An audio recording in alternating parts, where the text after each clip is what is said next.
আজকে চলে আসলাম মানিকগঞ্জ সাটুরিয়া তিল্লি এলাকায়। দেখেন একটি বাড়িতে এত সুন্দর লেচু ধরেছে, দেখে ভালো লাগার মতো। বিশেষ করে এগুলো আল্লাহর দেওয়া নিয়ামত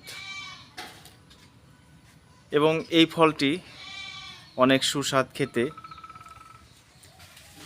এবং সিজনে বৈশাখের শেষে জ্যৈষ্ঠীর অর্ধেকে এই মিষ্টি লেচু ফল নামে পরিচিত এই ফলটি সারা বাংলাদেশে। বিশেষ করে একটা সময় কিন্তু এই ফলটি শুধু রাজশাহী, নাটোর, দিনাজপুর এলাকাতে হতো। এখন আধুনিক প্রযুক্তিতে মানুষ ব্রেন খাটিয়ে এখন সারা বাংলাদেশেই ঢাকা, মানিকগঞ্জ থেকে শুরু করে বিভিন্ন এলাকায় এই লিচু সুন্দর পরিবেশে দেখেন। এই এই বাড়িতে একটি গাছই রয়েছে এবং গাছটিতে অনেক লিচু ধরেছে। বিশেষ করে এই বাড়ির লোক খেয়ে ফুরাতে পারবে না।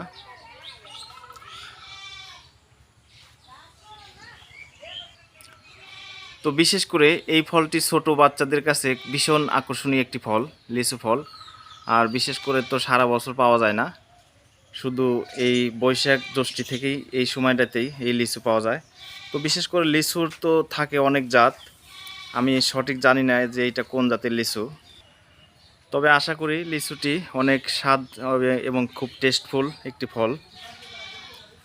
তো প্রাকৃতিক সৌন্দর্যের মাঝে দেখেন একবারে গ্রামের ঘরোয়া পরিবেশে লিচু গাছটি লাগিয়েছিল এবং মন মাতানো গাছের লিচু কিন্তু ধরেছে, দেখেন দেখার মতো।